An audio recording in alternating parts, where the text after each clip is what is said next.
Hi, Kurt McNamara with the TrimTab Book Group, and we're really honored to have David Koski to join us today and talk about modules. And I won't try and describe any of it. I'll just say that in addition to having worked on models for decades, David's a great guy. We live close enough, we can get together occasionally, and we have a lot of fun talking about stuff. So I'm gonna mute myself, hand it over to David. Hello, my name is David Koski. I usually go by David Brian Koski now because with the internet, there's more than one. Um, anyway, I've been doing this since 1983, approximately. It's over 40 years. Hi, Bonnie. Nice to see you. I'm sorry I missed your presentation. I'm in the car on last Saturday. I'm like, dang it, I can't even get to it. And I apologize. It's great to see you. We go way back. Kirby and I go way back. It was funny. Bonnie mentioned something earlier about a presentation I did at the Buckminster Fuller Institute in Los Angeles, 1991. And the entire presentation, I kept saying T module, which was part of the Synergetics module set, but I realize now it should have been the E module, which then works great with the volume accountability of five-fold symmetric forms, and especially some of the main ones in Synergetics. So to start with, calling this beast, which is the five main modules in Synergetics.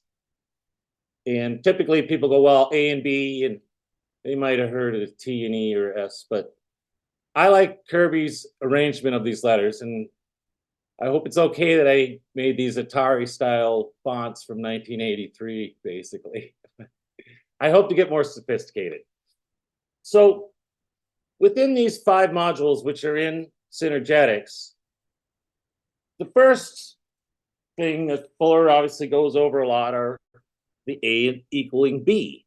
Now, I'm not going to go too deep into that, and I'm apologetic for not having cardboard models, but I broke out the stuff I had from 30 plus years ago, and my eyesight isn't as good for one thing, and my patience isn't there.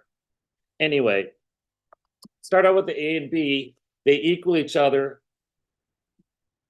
First of all, we got to get all of our volumes synced up, so we're all on the same page. So obviously this is a tetrahedron.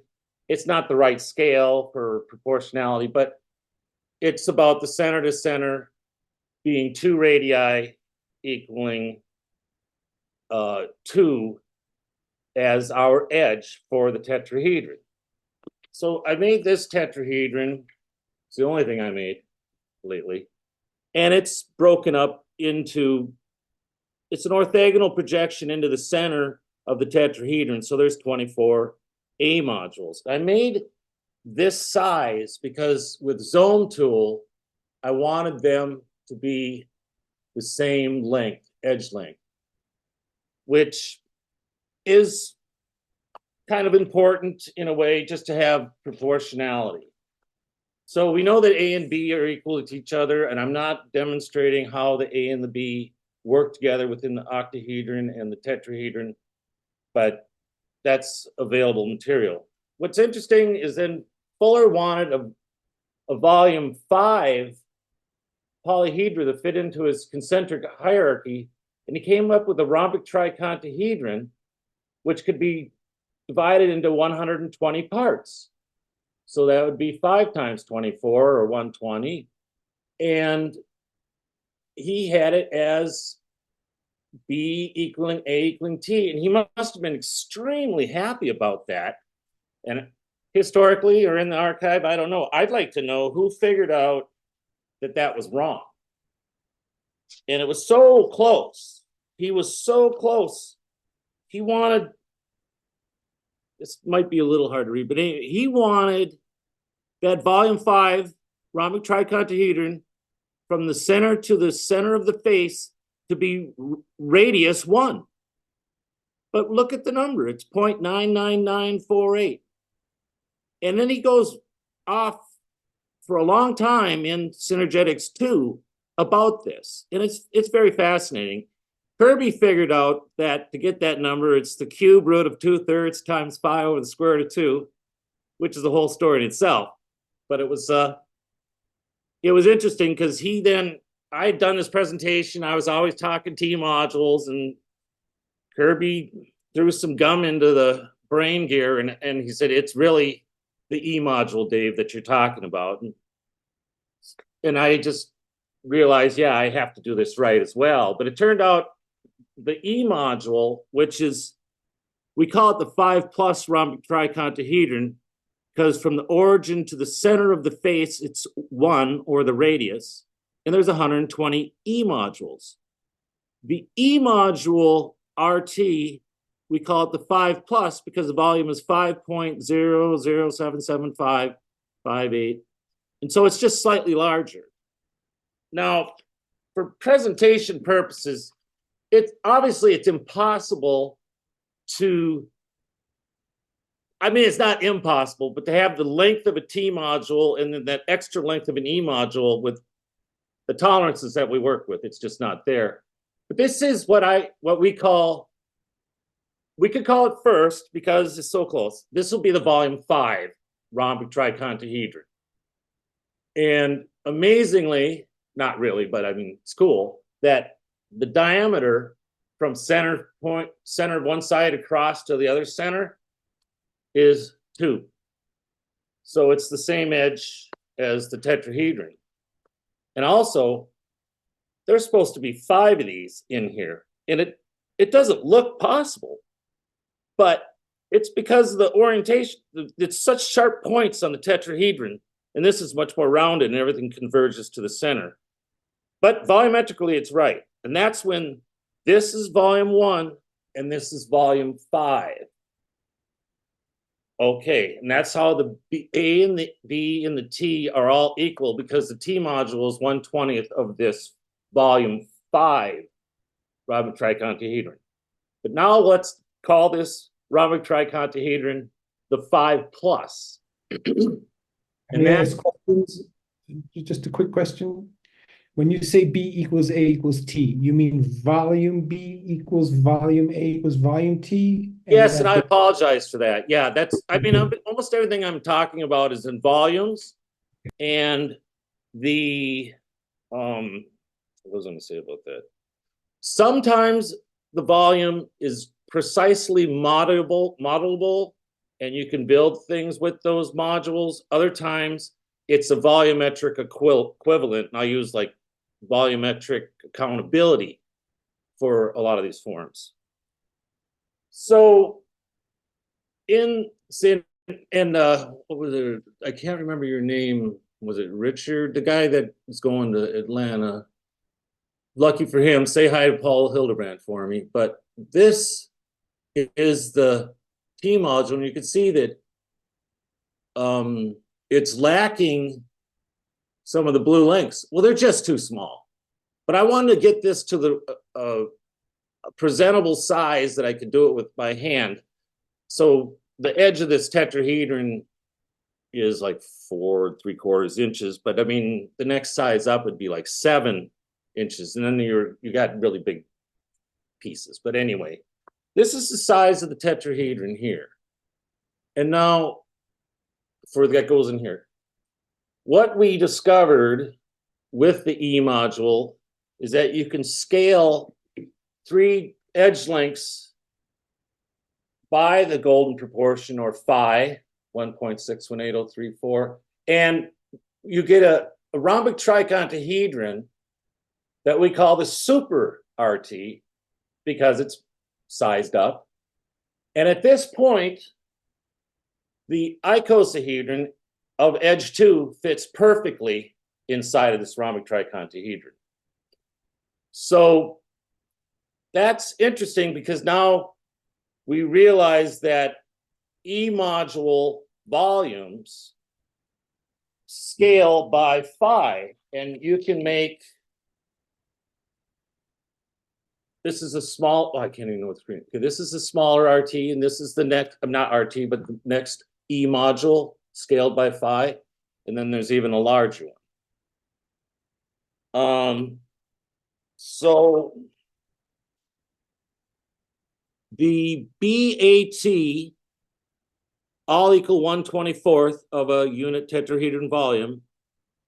The E module is just slightly larger, and I did subtract, so it's 0.000646 difference, which is very minute.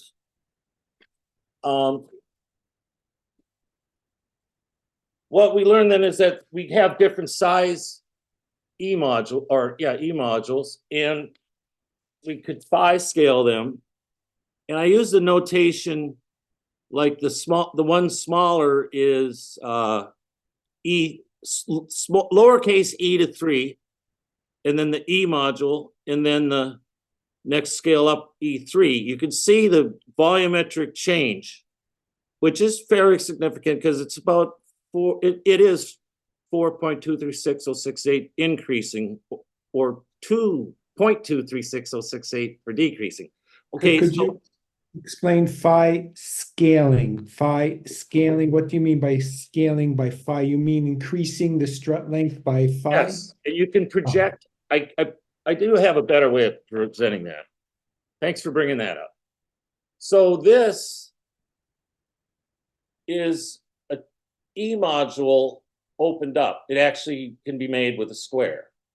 And you can see that this, I'm translating on the TV here. So we got this length here, and then it goes to this length here, and overall it goes to that length. So that is the phi increasing or decreasing. It can go on forever each direction.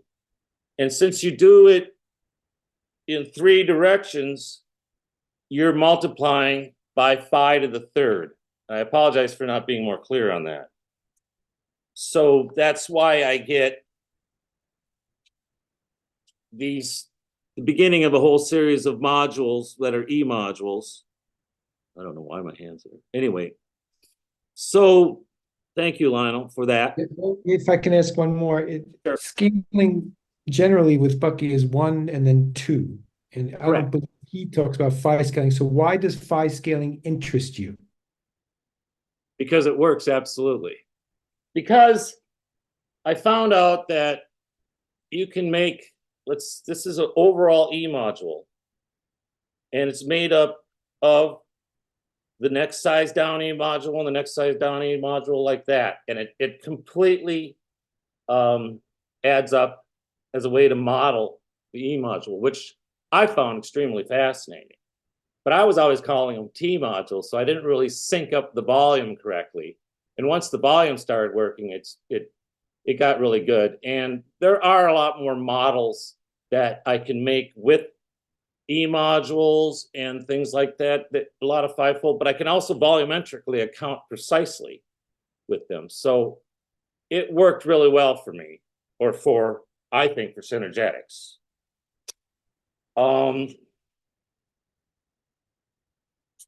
Losing my train of thought. No. So one thing to know is that the larger, this E3 equals 4E plus 1E smaller, which is the same as the S that'll do the same thing, which I call phi scaling. And these are volumetric equivalents.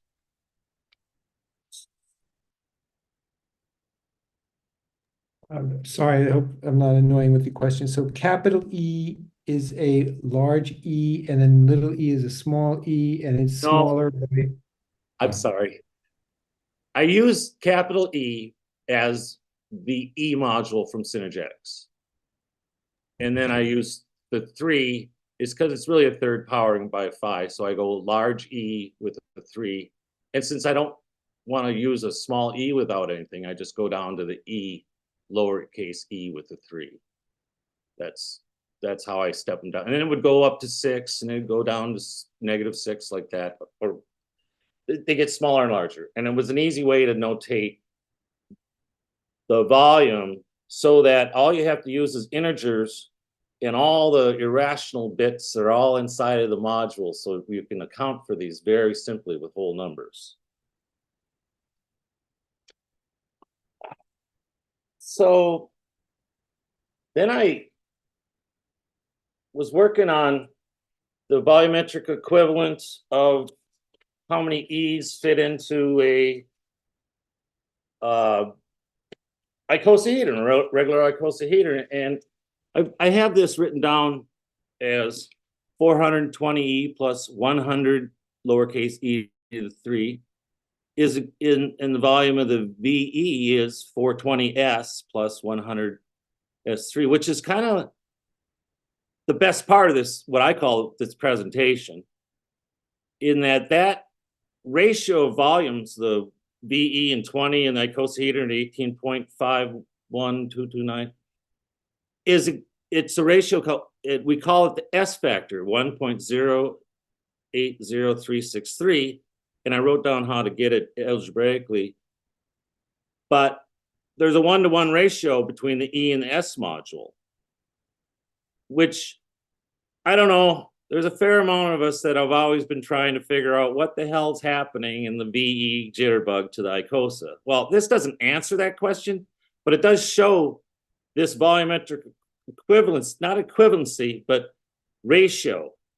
Now, I'm losing my train of thought a little bit, because it's always like, what came first? Was it the S module, the E module? How did I figure this out? But I knew this ratio. I just didn't recognize that number right away as when I ratioed the S to the E, just the two. And I realized, well, of course, they all work together. And that's kind of a, what would I say?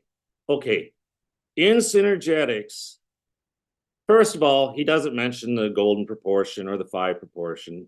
We'll just take that up another day. But he put out the E module as as what's in the 5+ tricontahedron, because it didn't work with the volume 5 rhombic tricontahedron. So the E was just kind of a placeholder. It didn't really go anywhere. It just was there. And the S is kind of the same way. You read Synergetics, you look at the S module, you know, you could tell Fuller was onto something. And they kind of, that's where Synergetics ends with Fuller. There's the E module and the S module. I think this is incredible that they can be paired together in this ratio with the VE and the icosa.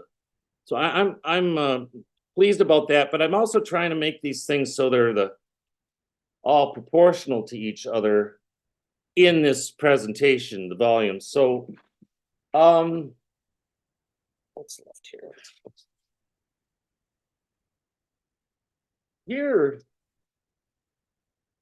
Here are the beast modules where BAT equals 1/24. The E module equals 0.041, just slightly larger. And even the S module isn't much larger. So that's kind of the point, is that they're all really nicely interconnected. I did end up getting kind of lucky with Zone Tool. Here's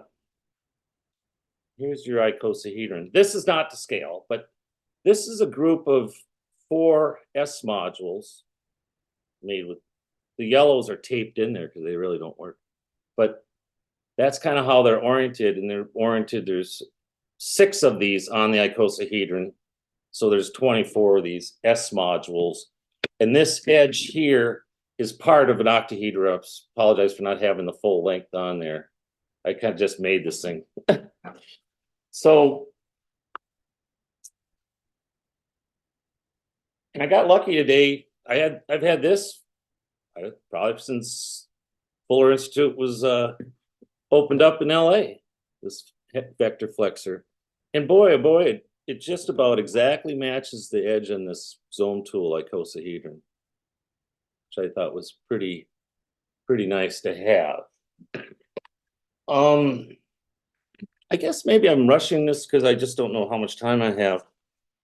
One thing that's pretty dang interesting, in my opinion, is that the S module can describe the concentric hierarchy, where the first column is 6, 4, 3, 1, and that equals, and you can see that I have S6 there and S3 because I can jump up and down with those modules. And I should have shown that, and I will. So it's just interesting that the S module can actually volumetrically account for the concentric hierarchy. And I'm going to show something else I forgot. Or maybe I didn't, but once again, the E module from one size to the next size down, it's equal 4E plus 1E lowercase e 2, 3 to the E3. And that's a very important thing to know, because it works perfectly, and you can move module volumes around and actually pinpoint various ways to model something even. And so maybe I didn't show this one yet. I was kind of proud of that, which was the T and the E. And then from the T and the E, we also went from the E to the S. So in the future, I plan on having this a little better.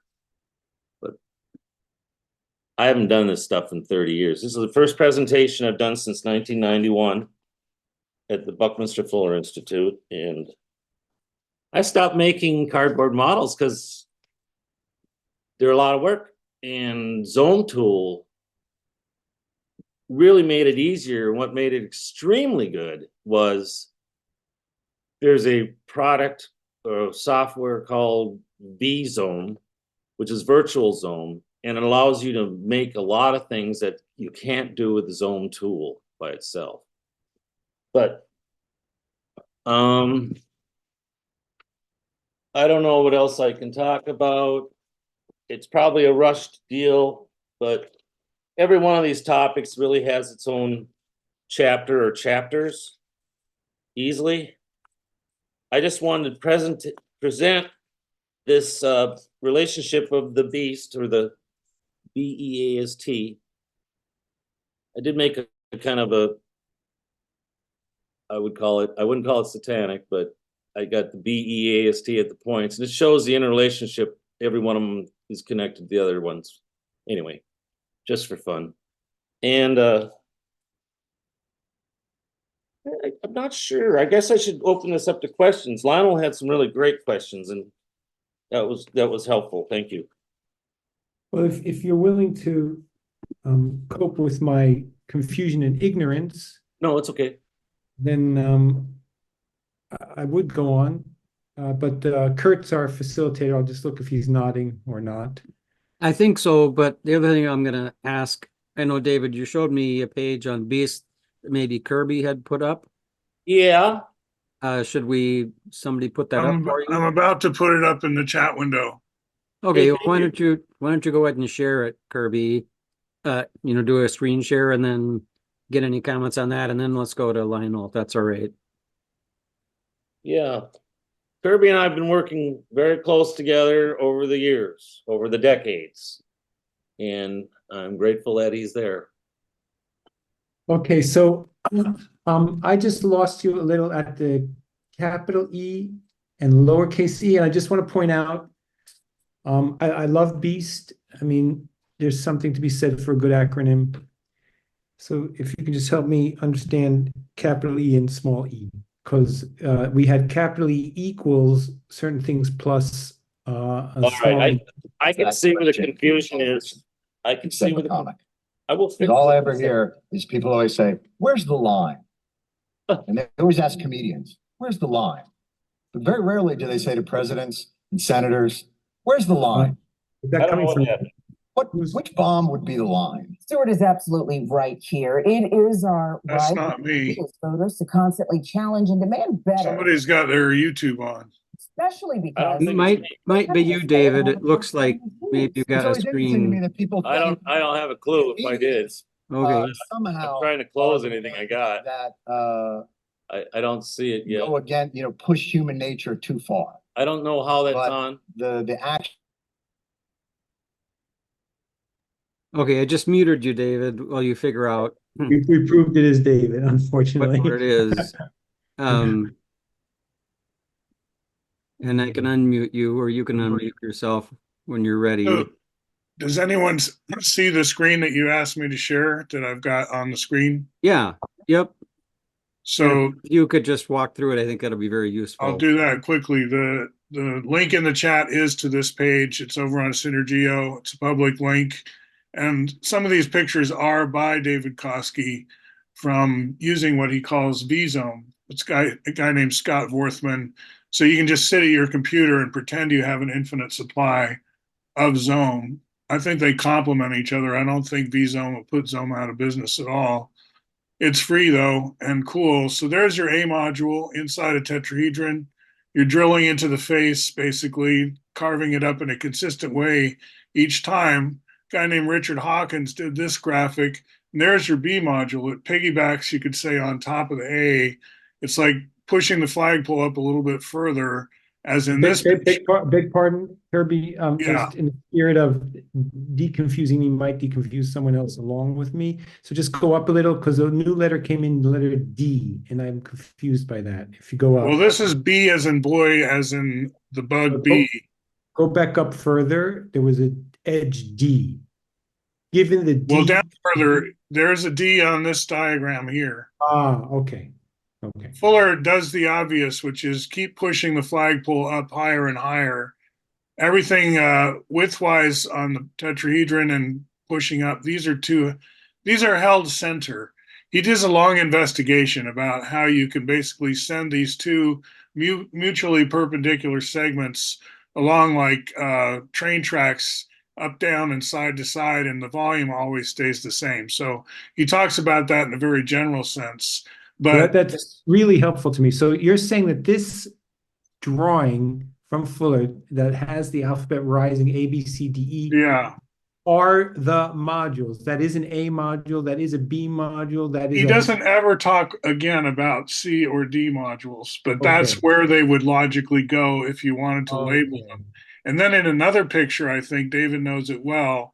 Instead of going E here, he goes A prime because he doesn't want to, and then B prime, C prime. He doesn't want to run into his nomenclature. Like if it's going to be consistent, then that can't be E because we're talking about the E below. I'm about to get to that. But before I get to that, what can the A's and the B's do that now that they've been introduced? You've got the tetrahedron, the octahedron is our basis for adding the B. When you're generating that columnar drawing, how do you generate that length that becomes a B? What is that? Well, this A goes up to the middle, the center volume of the regular tetrahedron in all cases. That's so the length from the face to the middle of the tetrahedron. So that's a fixed length, and you just step it up, up, up. This helps you remind you that it's 1/4 of the distance up to get to the center of volume from each face, stuff like that. Useful diagram. Like it's in the chat, so you should come back and look at these more. Okay. And then we talk about the mite, which is two A's and a B stuck together and what it can make. And then back to David in a minute, the T module he talked about and the E module. The thing about these two is they have the exact same shape as one another. It's just that they're different relative to each other. They're almost the same, but not quite. Because when you shrink wrap a rhombic trichontahedron around one of these balls, everything goes back to closest packed balls, IBM balls. They start at the beginning of our story, R for radius, D for diameter. All these polyhedron we talk about are in terms of those lengths of those balls. So if you shrink wrap a rhombic trichontahedron around a ball, so its diamond face centers just touch that ball, its volume is just an eensy weensy bit more than 5 tetravolumes. So Fuller asks himself and publishes this, it's all in Synergetics, by how much do I need to shrink this rhombic tetrahedron so that its volume is exactly 5, not almost 5, but right on the button. And that's kind of where you go the difference. The E modules and the T modules are that difference. And then there's a picture of the S module and how it fits in. So I just wanted to quickly go through BEAST. This diagram is showing the volume 4 octahedron. In other words, the complement of the tetrahedron in the IVM, the everyday octahedron of the jitterbug, the one we always talk about, has our length 2 radii or 1 diameter. It has an icosahedron inside of it that's like 2.92 roughly volume, and it's gapping in or bricking in the difference between those two that gets you your S module. And what David has shown, now that I've shown those modules, is how you can shrink these up and down. And real quick, when you shrink it down, like 0.618, so every edge becomes 0.618 length of what it was. So a little more than half the size. When you shrink it down, every edge goes down by phi. The volume goes down by phi to a third power. So 1 over phi to the third power. And that's what he would call lowercase s 3, because we're shrinking, we're going down, you're going smaller and smaller. Every time you apply a scale factor of phi, it's really 1 over phi when you're doing lowercase. When you do uppercase s and go S3, S6, S9, you're jumping by multiples of 3. It's because you're applying phi each time to all the edges. So the edges all scale up by So 1.6. the last thing I'm confused about is the capital letter and small letter, and you just did it on S. So can you So unconfuse any one of about these capital and small? modules, the capital letter just signifies notationally that we are applying phi to make it get bigger. We're stretching all the edges by phi each time. So Okay, E or S or T or any of them, they go up as a third power of phi. So 3, 6, 9. And then Okay. E is applying 1 over phi, so they just shrink by at the same rate. It's just a way to notate it. It's not that fancy. It Let me just just, check for understanding, please. So we take that original diagram maybe, and I get an A module. And if I call that a lowercase a, then if I take one of the struts and multiply it by 5, which means I make it about 1.5 bigger, 1.6 bigger, yeah. you're going to get a capital A. And that's how you're using it. Is that correct? You're going to get well, it's two things. You're going to capital A, but next to it, you're going to get a number that says how much the volume has been amplified. In this case, phi to the third power. So that number is how many times it's been amplified. Okay. So it's A3, A6. It's not just A by itself, unless you mean A1, If which I is, could interject, yeah. okay, I don't know if you can see my screen, but I We do. understand the confusion, Lionel, but it's unfortunate, not really, but I had to make a choice. And so if I'm just going to have an E module, which is the original, and it's not phi scaled, it equals the same notation as a lowercase e. But I don't want to interchange them if I don't have any powering going on. So I just chose E, the capital E. But as far as a placeholder, you could say E0 because it hasn't been scaled up or down. You could say E0 on the lowercase as well. But I just had to choose one over the other. That's the only reason why. It creates confusion, but it also allows to, instead of having a negative powering, which is gets worse. I mean, when you're trying to do this notation, I'm trying to keep it clean, and simple. And that's unfortunately, I don't have like a perfect balance of a large E and a small e because they're equal. So I make a choice. That's all. And I think I got it now. So, and just a note to say, finding an elegant notation that people don't get confused about is an art. And the letters are working really well for me. The scaling isn't working as well. It's not a criticism. I'm just saying. And thank you. So I'm done with my questions for now. That's the scaling by phi on a two-dimensional diagram. Uh, Can you go back to that phi scaling? Because I actually am a little confused there. Just hold it up. So you on gotta the add two together. no, I'm good. I'm good. So next to your hand in the vertex, we have a zone length, and then there's a smaller one. It's So, it's really two added together. Those two are added oh, I together. was to consider it as one. Thank you. That's so Yes. confusing. Yeah, and Okay. I Thank mean you. this longer strut here, That's it. same as these two. Thank you. So Oh I wait, do. yeah, I'm going backwards, but anyway, it doesn't matter. I So get. yeah, that's the beauty of Zone Tool is it's all phi ratioed the lengths. Yeah. It's quite a deal. And I'll say this about Zone Tool. I can't remember the guy's name if he's still here. Richard, he's working with I don't can't remember his name, but he was gonna Paul. go with Paul? Paul Hildebrandt. Yeah. Yeah, He's usually yeah, here. He's not here today. Yep. Oh, there he is. Hi, Nathan's your name. yeah. Hi. Oh, You must know Zone Tool very well, I would I'm think. I'm getting there, but no, I wouldn't say that. I've got introduced to it by this group, and I'll put it in the chat so you can see it. I helped Paul build a big Zome that he had designed with VZome. He Yeah. designed it. It was an exploration of Reichert and Penrose together. And then then you'll see this blue ball in the middle of it that he's still exploring, which is, I think he said 30, like 30 dimensional. So there's a red layer and a yellow layer, and then the blue layer is like another exploration of that. So I helped him do that around Christmas time of last year, and I put together a slideshow that I'll put in the chat, and that's how I got to know him. And but yeah, I've been fortunate to get to know him well, and he's given me some free Zome. So I've been, Yeah. going down the rabbit holes. So I was going to explain something just in case I don't want people to get frustrated, but you can see here that I got the dark blue, and that's my edge two in this presentation. You can see these are the what they call half blues, and they're a lighter blue. All I can say is good luck finding them. And I would encourage Paul to make them again, but I'm sure there's reasons why he doesn't. But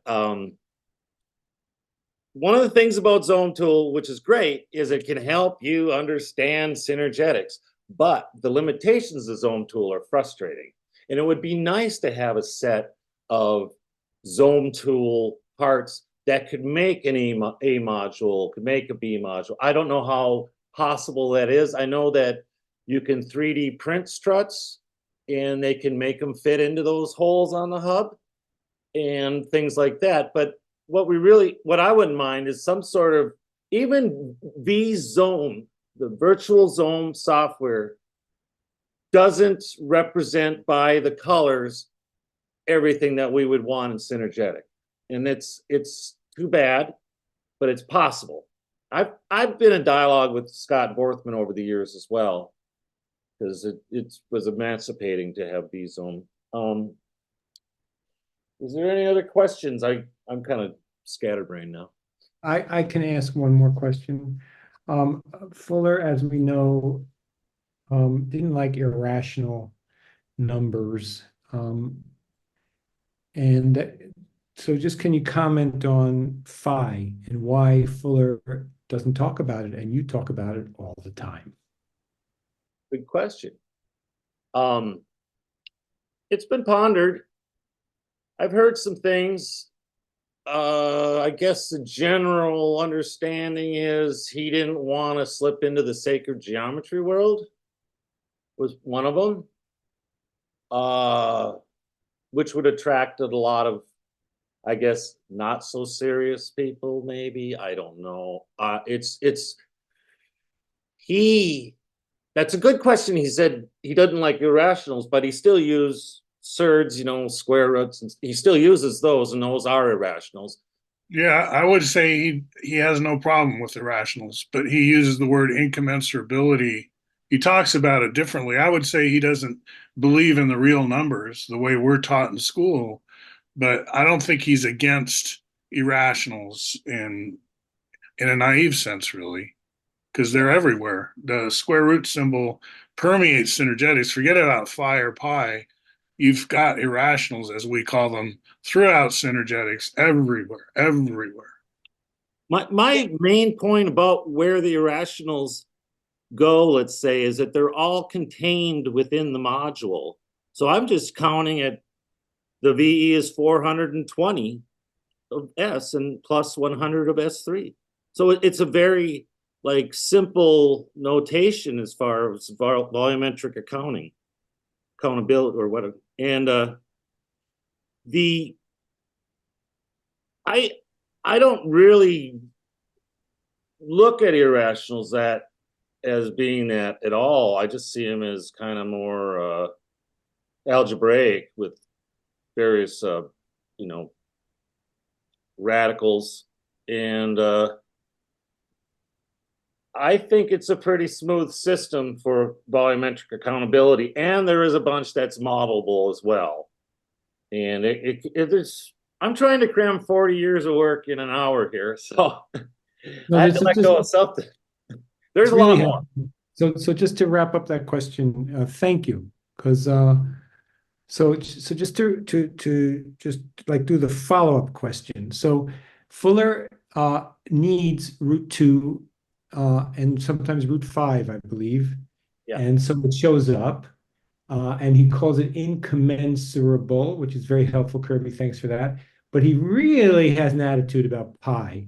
And he doesn't get around to E, not your E, but the E, natural logarithms. Because those are two, I think one of them is transcendental. You have to remind me what that means. But so just to do the follow-up question, about just again pi or natural logarithm E as opposed to phi. Do you have anything else to add? I think I've seen some pretty interesting formula that I don't understand. I think Ramanujan, an Indian, he did some pretty exquisite things with pi and E, and I think phi as well. And they're very like, what are they? Continued fractions. There are relationships. I don't know them. I don't look at E very much at all. The natural, what do you call it? The logarithmic E. But I'll say this about my mathematical knowledge. It's a pretty small area or a small little bit, and somebody throws some of this stuff at me. I don't know anything about it. You know, I didn't have calculus, so I don't really use it and things like that. I never pursued it. I was busy doing this stuff, I guess. I mean, I've taken 15 years off, basically, raised a child and married and bought a house and all that. So I never give up on it. And it's been really quite a resurgence in my head just to get ready for this presentation. It actually generated many questions for me as well, just as stuff that I took for granted or whatever. You know, there's a lot there. And I recommend that people explore it. And I guess Kirby has been the main guy on the steering wheel to make sure that we keep in check some of the integrity of the modules in Synergetics, so we don't have to scale everything in the physical world to Synergetics. But if we're talking Synergetics, we should not veer off from what these module relationships, volumetric relationships are. Because I think it's better to have Beast as a mnemonic that can then always bring it back. You can always bring it back. Where am I? I'm on a B, well, you know, or whatever, you know. So you got that physical or the volumetric relationship. I think, you know, Fuller's nature is not using pi meme is a little bit different. It's like not using infinite decimals in its energy processing. I don't think if you put it a certain way, it's not even controversial. It's like physics goes down to like Planck's constant. There is no need when doing physics to have that many decimal digits of precision. However many you need is probably not more than 10 or 20. So, you know, we don't use pi or phi or any irrational number in physics beyond a certain significance. And I think for good reason. We don't have any physics to do, we have no reason to. And I think if you put it that way, Fuller's contention, nature is not using pi or phi or square root of 2 or anything with infinite precision. He didn't believe you need infinite precision. To do energy processing in nature, you don't need trillions of digits of any number, right? You don't, it doesn't work that way. I think it's very not contentious. I think most people would agree. That's what I think. But then when we get to this stuff, which I'd call purely Platonic, like we're just talking about in pure principle, just shapes, I think there's a stereotype that maybe because Fuller did seem to have a problem with pi and phi and stuff, that synergetics is therefore full of fudge factors, that nothing quite fits. It's a hack.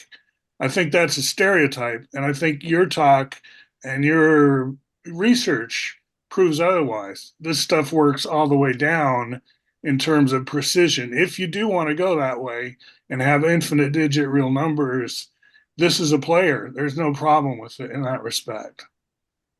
So I think Nathan had his hand raised. Joe turned his camera on, so I'm hoping Joe has something to add. And all I'll say about this is, oh boy. So got to turn my camera on. And let me futz with pins for a second. Okay, and then I got to add one for me. Okay, and then we'll go to Nathan in a second. It's so bright here. Anyway, if you could see this, this is something David left with me when he visited a year or two ago. And so these are those modules sculled by Phi. And he's got ones that go even further. And the beauty of it to me is it starts to spiral and it does represent shapes found in nature. So to me, this is a bridge, between the people who say, well, synergetics, it's all these hard, yeah, there we go. Hey, Let me remove so one and show him. It's a bridge these, between people who say all these things are just hard, and nature is, yeah, there we go. I won't call this uh modules, also tetrahedra, but there's a series of three tetrahedra, and then you scale them by phi, and the same three get larger. And what's interesting is that the volume from one tetrahedron to the next increases just by phi.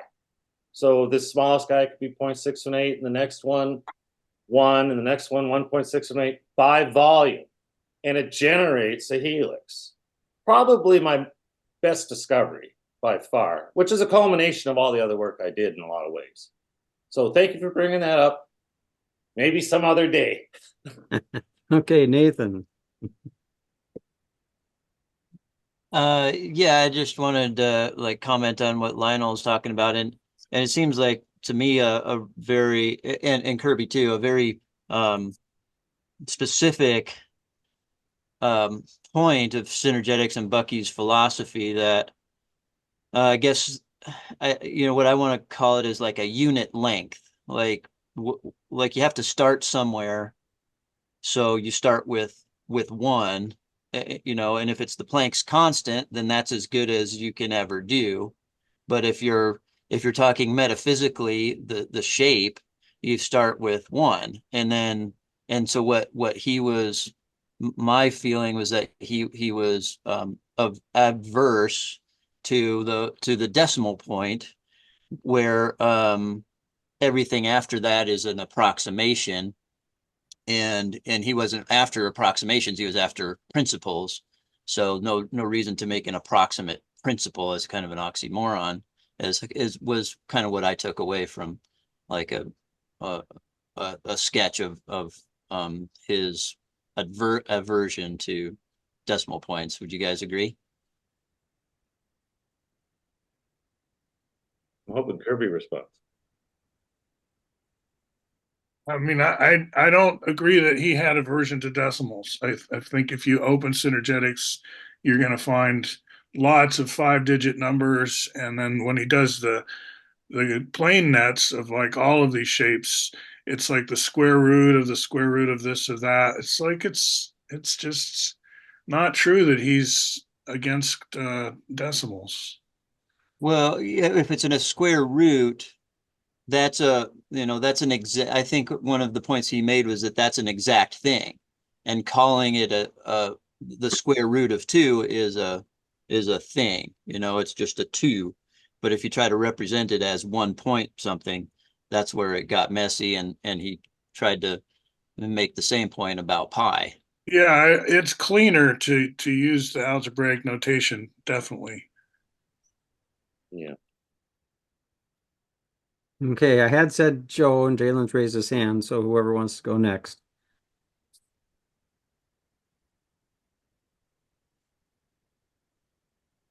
All right, hi, Joe. Okay, go ahead, Joe. I'll go after you. Oh, sorry. Did you call me or? Yep. Yeah, if you turn your camera on, so I thought you might have something to, well, I was hopeful you'd Yeah. have something to Okay. add because of all the work. I was just wondering if you had run into Tom Miller's work. I've heard of him. Okay, because he has dealt a lot with the particles, and I mean that, and his new website will show an awful lot of the things that he's done, and he bases everything on what he calls a me ball, which is the size of a tennis ball, and not a tennis ball, a ping pong ball. So I just wanted to pass that on to you if you hadn't run into his work, that you might want to look into it.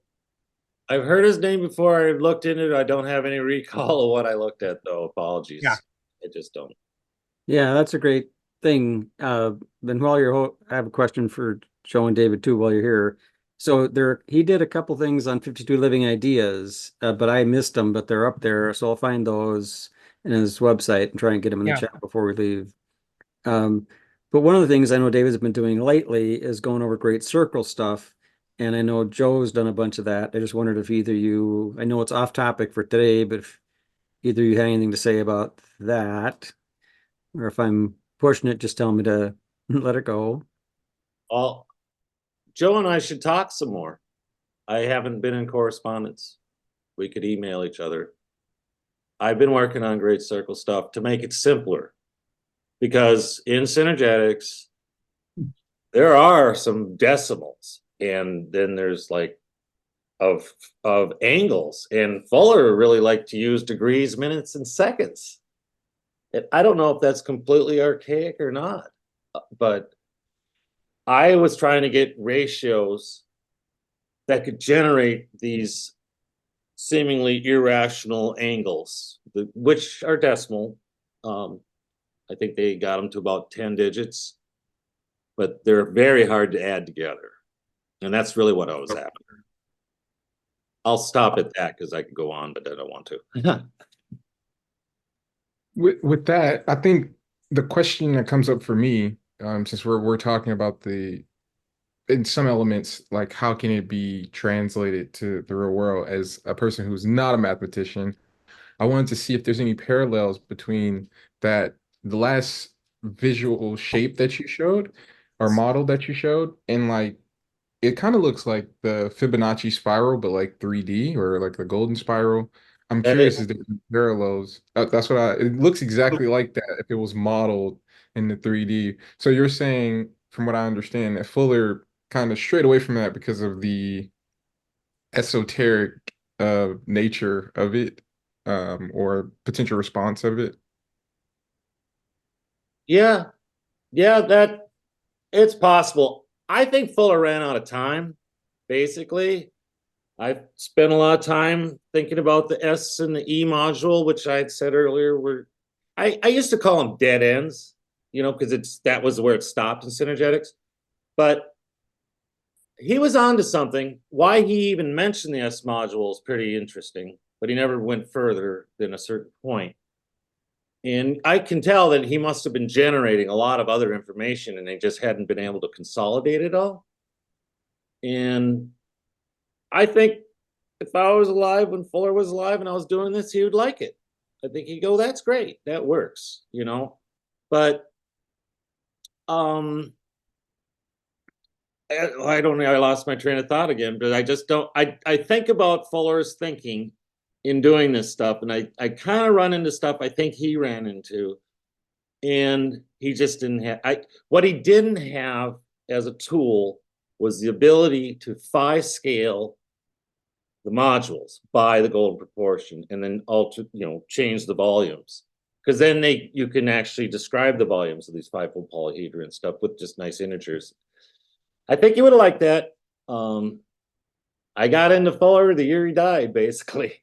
And the Buckminster Fuller Institute moved to Los Angeles, and I accidentally ended up there as well, 21 years old. And then I got involved. Victor Acevedo was my first Buckminster Fuller friend, and he started a Synergetics study group, and it was nice to have that available. But anyway, I think about what it took in the past compared to what it takes now, and I'm just so I'm using like 5% of my technological potential here, but I knew that because I was just getting back warmed up. But Hey, so let's see, Lionel had his hand up for a second. We do always say at about this time, David, you've been on live for an hour, which is a lot. And this group will go long times. So we want to give permission to leave when it's enough. And you've exceeded my expectations. So let's throw it to Lionel though. All right. I just want to add a higher level comment that Fuller's work appeals to many different types of minds and scopes, and this has been a very geometric and slightly numeric deep dive. There's no shame in staying geometric. Koski, I think that's the genius of your work, frankly. It's very important work. I can't stress that enough. Humanity moved from Roman numeral notation to decimal notation. Humanity is now, with Fuller's help, moving to some type of new notation.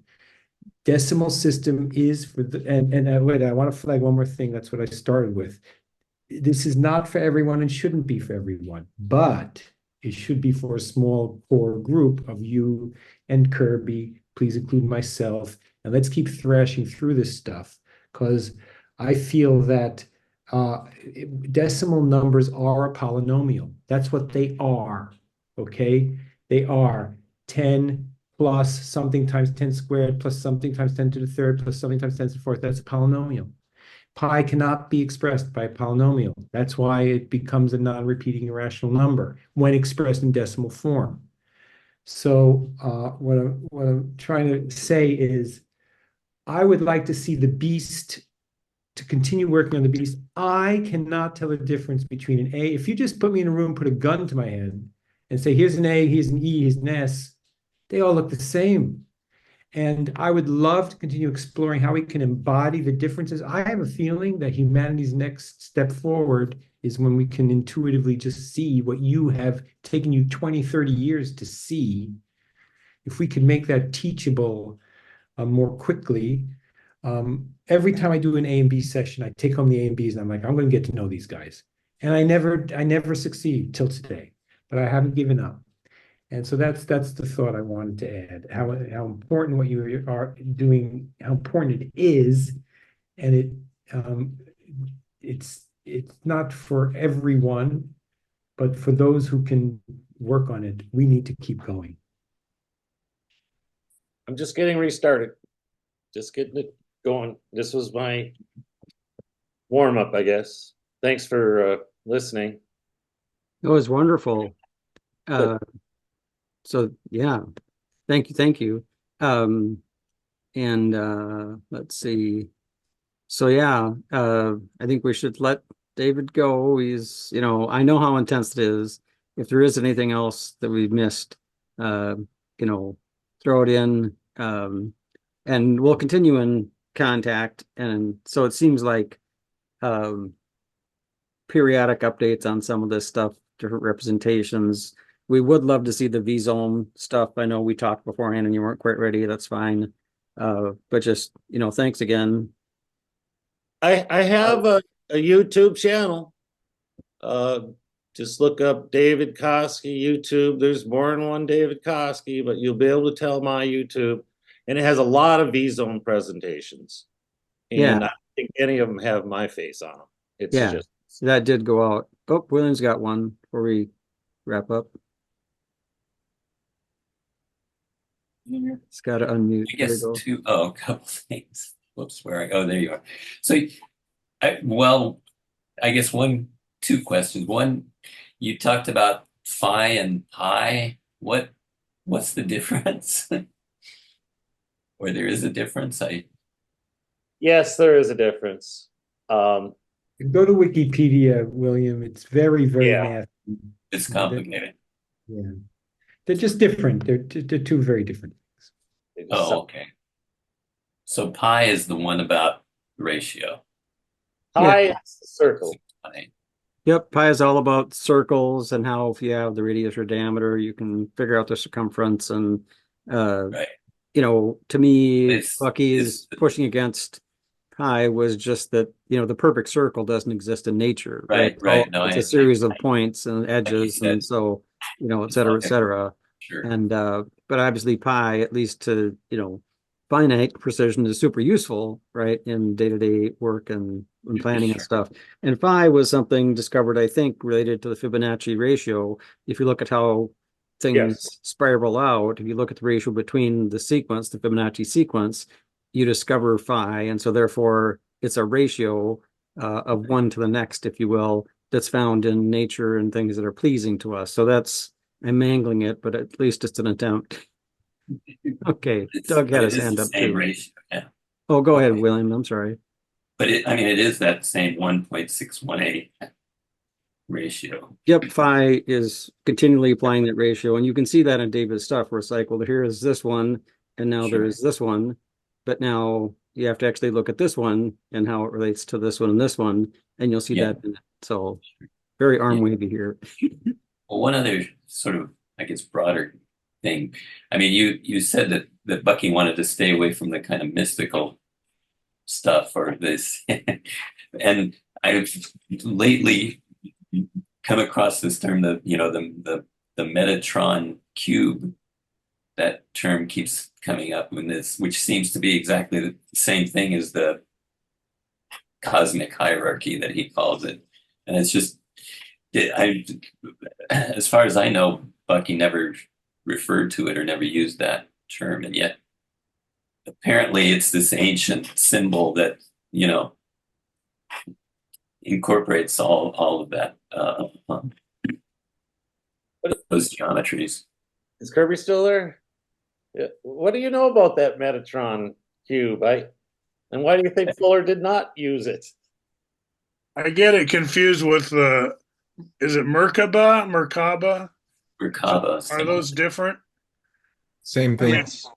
Okay. I think in general, he wanted like I've said to you before, I think his approach to writing, for one thing, he had Applewhite to help on Synergetics, and Applewhite had very low tolerance for I don't know, tarot or anything like that. But also Bucky, I think he wanted to have a clean slate and not take on a lot of cultural baggage. Once you start throwing in Ankhs and hieroglyphics and Sumerian stuff, then you start to sound like everybody else, as he put it.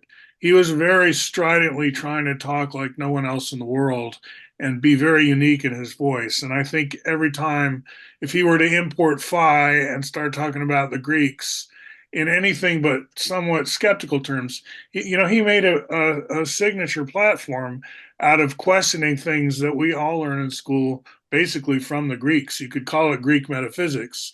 The right angle is just the beginning of it. Pure continuity, all these things he questioned. So to bring in phi is kind of like to concede something to your enemy in a polemical way. Like if you're in this debate, you don't want to start using all the ammo that they have. I think he's a purist, is what he's being. Okay, so I think Doug had his hand up first, but Jalen also jumped in there. Jalen, if you have to go, we'll let you go first. Otherwise, we'll go with Doug. No, I just have a very brief comment. David, thank you for being here and doing this presentation. I've heard your name many times from Kirby over many years, and it's good to sort of see your work and see you trying to resurrect your work, because I'm trying to resurrect my high school science and math that I was very fluent in, but found myself ignorant in poetry. So that's the direction I went after college, after high school. And I've always felt like I left something important behind. So it's interesting to see you diving back into something and bringing it all, resurrecting it in a way. So thank you. Thanks. Great. Okay, Jalen. Yeah, my sentiments are similar. I definitely want to thank you for being here. I have seen your name several times, and if anybody reads Kirby's blog, you'll definitely see some of those things in there. So it's just good to put a name with the face. My other point is I completely agree with many of the points, but I also really like Lionel's perspective that although it may be for a select few, I think the future applications are astonishing. And it makes me think of what one of Fuller's great principles of trying to figure out the tools that nature is using. And I think that's kind of what you're stumbling on in my eyes, because when I saw the visual of what you presented, I was like, that looks like the Fibonacci sequence, but I knew it from looking at sunflowers and from seeing Yeah. it in real world applications. So although it's deeply rooted in the math, I do see the future connections to nature. So I'm excited to kind of see how it continues to culminate. And although I'm not a mathematician, I do want to stay informed and guided along the journey. So I will check out your YouTube. But thank you so much again for taking the time and sharing the scholarship. Yeah, and thanks, Jalen. Jalen is put in the chat. He works for BFI, and so he's a channel for us. Joe. I'd like to say thank you very much, David. It was very enlightening, and I've enjoyed it very much. And I'd just like to remind everybody that energy is in motion. This is one of your things. I had it on the wall when I heard you talking. No, well, that's one of them. Yeah. Yeah, I just want to remind you, everybody, that energy is in motion. So it moves from one location to another continuously. Therefore, don't think digitally, think analog. And that might answer your pie problem. Well, I love analog. You should see all my old LPs and reel tapes there, Joe. Okay, Brett. Yeah, so I wanted to go a little meta in that. So what we learned in San Antonio is that your scores in high school math determines whether you actually get into college. And so one of the things I've learned in the museum world recently is that it actually provides an alternate source of instruction and content. So I'm curious, I am not a mathematician either, but where could I find lessons or curriculum to teach this math to younger children? Because they have hundreds of thousands of kids come to the museum every year, and we could inject Zoom toys and the model making and math to keep math alive with them. Thank you. As much as I've really used just virtual Zoom software for many, over a decade, getting back to the hands-on models a little bit more, it's the best way to learn. I think you want to have the form. You can apprehend it well that way, and I think that there's data points that start to come together on the polyhedra, and it's, oh, I recognize that. Oh, I see that. I see how that's related to that. But I will say this, because I've said it with Kirby a lot. There's certain polyhedral books out there, and they'll show all the Archimedeans and everything, and they'll always use edge 1, and I call it mugshot polyhedra, because Fuller actually shows how the polyhedra intertwine, like a cube and octahedron make a rhombic dodecahedron, for instance. So, it's not just the platonics. So I think that thinking is part of what should be happening, instead of just like, look at the 5 platonics, and they all have the same edge, and look at how much bigger the pentagonal dodecahedron is versus the tetrahedron. That's not really what this is all about. I forgot to say something. I'm just gonna say it real quick because I think it's kind of important. This tetrahedron would fit into a cube, and the cube would be whatever square root 2 factor bigger, but there's a volumetric relationship that many of you are aware of, that the volume 1 tetrahedron fits inside of a volume 3 cube. What isn't as known, or Fuller didn't talk about this either. You take your rhombic tricontahedron and that blue edge there, you can make a cube out of it, and it's 2/5 the volume. There's a 5-to-2 ratio here. Just like there's a 3-to-1 ratio, there's a 5-to-2 ratio, which I think is pretty important to know. And it actually, a lot of stuff's been figured out because of that. And I can't really get into it now, but so I just want people to remember that there's a cube that with the same edge has a volume 2 with, if this is 5, with the 5-to-2 ratio. Anyway, just a thought, a thing I meant to mention, I forgot.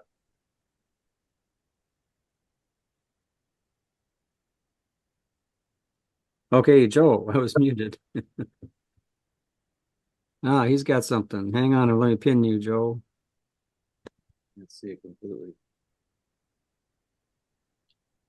The sphere, the cylinder, and the square. In answer to the question of, well, where do you go to get information, or that for the elementary schools or young children to start with, revisit the invention of kindergarten.